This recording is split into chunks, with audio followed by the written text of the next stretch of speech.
محمد حمداوي، رئيس مكتب العلاقات الخارجية لجماعة العدل والإحسان. بسم الله الرحمن الرحيم. إذن هذا صوت الشعب المغربي الآن في الرباط وفي مجموعة من المدن المغربية يخرج منددا بالجريمة البشعة النكراء التي اقترفها الكيان الصهيوني ضد القائد الكبير أستاذ إسماعيل هنية الذي اغتالته الأيدي الآثمة في طهران. فالشعب المغربي الآن يندد بهذه الجريمة ويجدد تضامنه مع المقاومة الفلسطينية ومع الشعب الفلسطيني ومع غزة.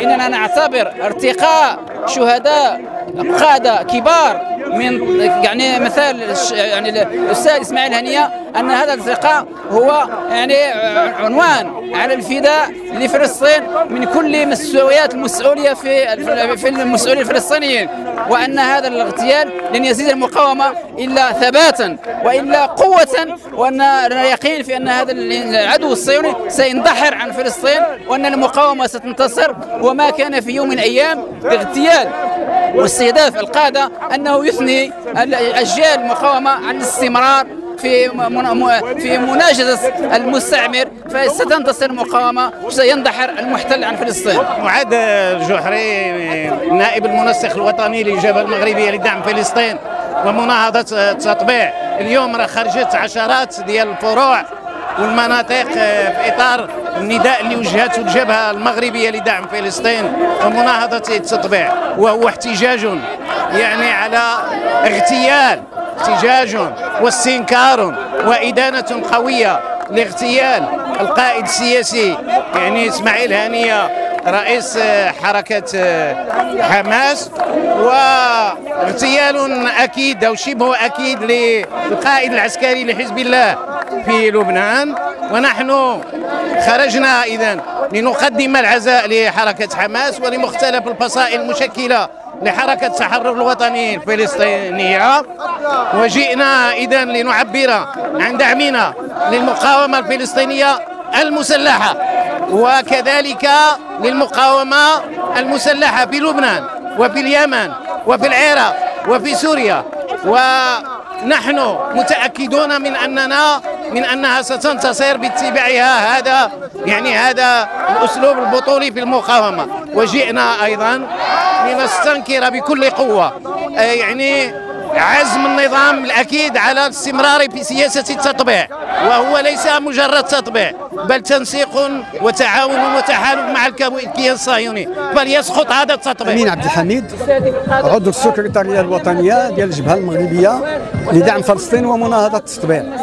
إذا نحن هنايا اليوم في هذه الوقفة اللي كنظموها على بعد 12 ساعة من الاغتيال ديال القائد الفلسطيني إسماعيل هنية، باش اولا نعبروا على الادانه ديالنا ديال هذا الاغتيال الشنيع، هذا الاغتيال الارهابي اللي قامت به الكيان الصهيوني مدعمه من طرف الامبرياليه الامريكيه والمخابرات ديال الامبرياليه الامريكيه.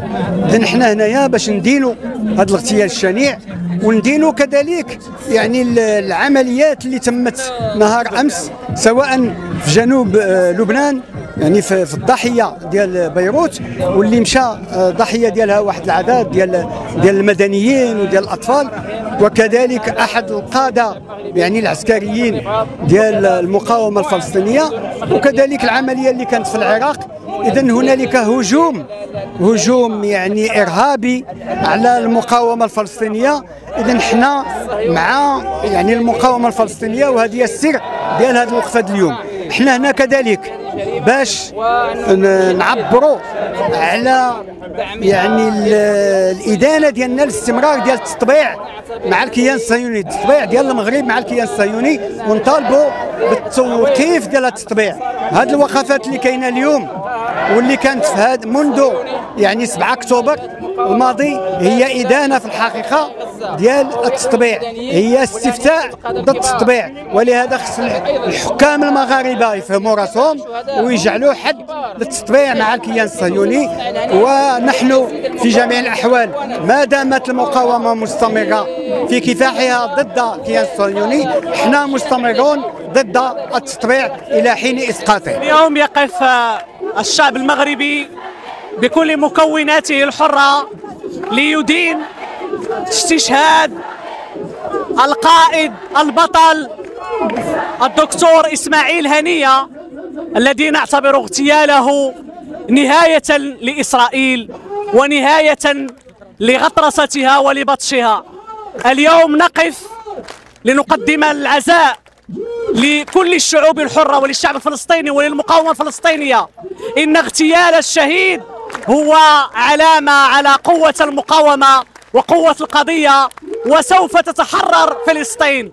نقف اليوم كأحرار مغاربة ضد التطبيع ونطالب بتجريمه ونريد تحرير فلسطين، كل فلسطين. تابعونا على مواقع التواصل الاجتماعي وما تنسوش تفعيل الجرس والضغط على زر أبوني باش يوصلكم كل جديد.